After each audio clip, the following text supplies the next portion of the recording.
Have you ever wondered what the TOR network is or how it relates to the dark web? Well, let's begin our journey into this intriguing world of anonymity and encrypted internet traffic. TOR, which stands for the Onion Router, is a free and open-source software that allows users to browse the internet anonymously. It accomplishes this by directing internet traffic through a free, worldwide volunteer network consisting of more than 6,000 relays. This process obscures users' activities and locations, providing a cloak of anonymity. Now, when we talk about TOR, the term dark web often pops up, adding a layer of mystique. The dark web is a part of the internet that isn't indexed by traditional search engines. It's like the hidden underbelly of the internet, accessible only through special software like TOR. Here, websites and services operate under pseudonyms and communicate via encrypted messages. However, it's important to dispel some common misconceptions. Although the dark web has gained a somewhat notorious reputation due to its association with illicit activities, it's not inherently nefarious. It's just a tool, and like any tool, it can be used for both good and bad. For instance, it can provide a platform for whistleblowers to share sensitive information, or for individuals living under oppressive regimes to access blocked content. Similarly, TOR isn't just for accessing the dark web. It's also a powerful tool for privacy-conscious individuals who want to browse the regular internet without being tracked. It's used by a wide range of people, from journalists and activists to ordinary folks who value their online privacy. So, while TOR and the dark web might seem like shadowy corners of the internet, they're not exclusively the domain of hackers and criminals. They're tools that can be used to safeguard privacy, protect freedom of speech, and resist censorship. Let's delve deeper into these topics to understand them better. So stick around because we're just getting started. The TOR network and the dark web are vast and complex, and there's plenty more to learn. So what exactly is the TOR network? Well, imagine a bustling city with a complex system of underground tunnels. Much like this city, the internet is a vast, interconnected network. However, the TOR network is like those hidden tunnels, providing a safe and anonymous route for data to travel. The TOR network, also known as the Onion Router, is essentially a group of volunteer-operated servers spread across the globe. These servers, or nodes as they're often referred to, allow people to enhance their privacy and security on the internet. It's like having your personal, untraceable route through the bustling city of the internet. One of the primary uses of TOR is to defend against traffic analysis. Now you might be wondering, what on earth is traffic analysis? Well, it's a form of network surveillance that threatens personal freedom and privacy, confidential business activities and relationships, and state security. It involves intercepting and examining messages in order to deduce information from patterns in communication. It can be used to infer who is talking to whom over a public network, as well as what they might be saying. The TOR network combats this by distributing your transactions over several places on the internet, so no single point can link you to your destination. It's like taking a winding path with numerous turns, making it difficult for anyone trying to follow your tracks. The TOR network doesn't just provide privacy, but also gives access to the part of the internet known as the dark web. This part of the web is not indexed by search engines and allows users to access websites anonymously without leaving a digital footprint. So in essence, the TOR network is like your personal cloak of invisibility on the internet, protecting your data from prying eyes and keeping your activities confidential. Now you may be wondering, how does this network achieve such a high level of anonymity? But hold on to that thought, as we'll be diving deeper into the workings of the TOR network in our next segment. How does TOR provide anonymity? That's a question that's piqued the curiosity of many. So let's delve into the fascinating process of how the TOR network operates. Imagine you're sending a letter, but instead of sending it directly, you pass it through several friends.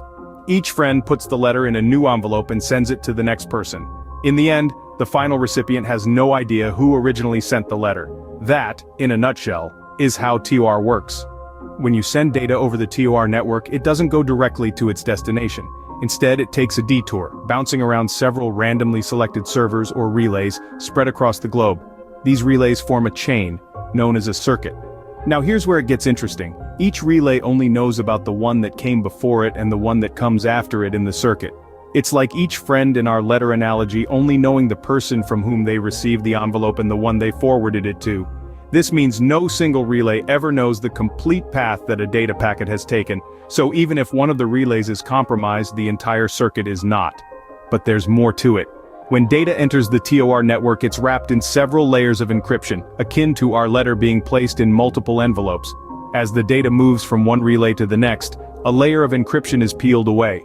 By the time the data reaches its final destination, all encryption layers have been stripped, revealing the original data. This process is known as onion routing, which is where TOR, short for the onion router, gets its name.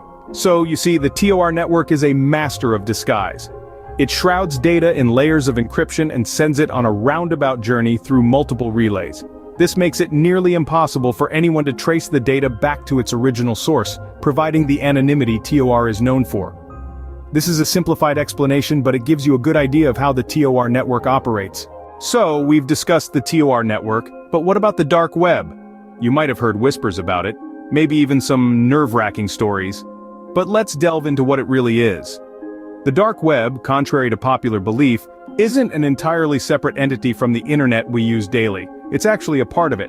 However, it's a section that isn't indexed by search engines like Google.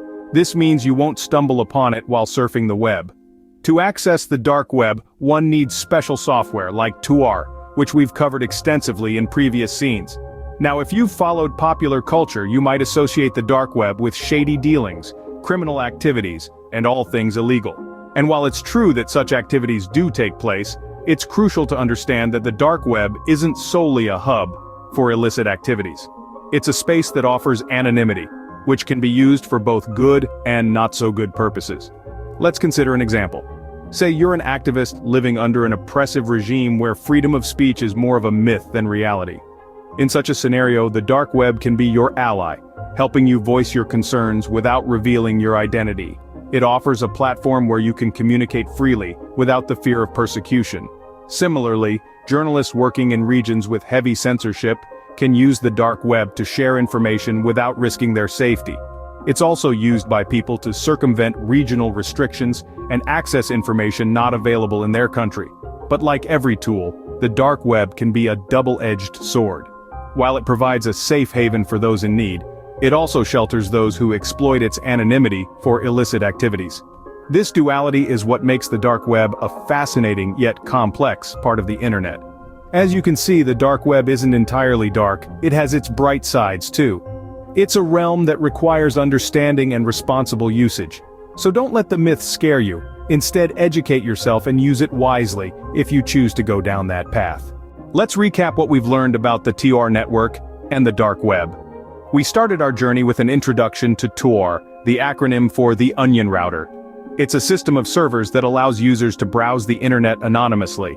We learned that TOR is like an onion because it layers your internet activity under multiple layers of encryption, much like the layers of an onion, hence the name. Next, we delved into the fundamentals of the TOR network.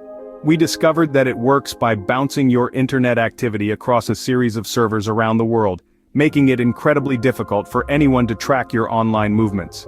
Then, we took a deep dive into the mechanics of how the TOR network operates. We learned that when you use TOR, your data is bundled into a packet that's encrypted multiple times. It's then sent through a series of volunteer servers, each peeling away a layer of encryption until it reaches its final destination. After that, we ventured into the mysterious world of the dark web. This is a part of the internet that's intentionally hidden and can only be accessed using special software like TOR. We talked about how it has a reputation for being a hub of illegal activity, but it's also a place where people can communicate and share information without fear of surveillance or censorship. And that brings us to our final point. While the TOR network and the dark web can be used for illegal activities, they also serve important purposes in protecting privacy and freedom on the internet. They enable individuals living under oppressive regimes to access blocked content, whistleblowers to share sensitive information, and journalists to communicate safely with sources. So, it's essential to remember that like many tools, TOR and the dark web can be used for both good and bad. It's up to us as individuals to use them responsibly. Next time you hear about the TOR network or the dark web, you'll know there's more to them than meets the eye.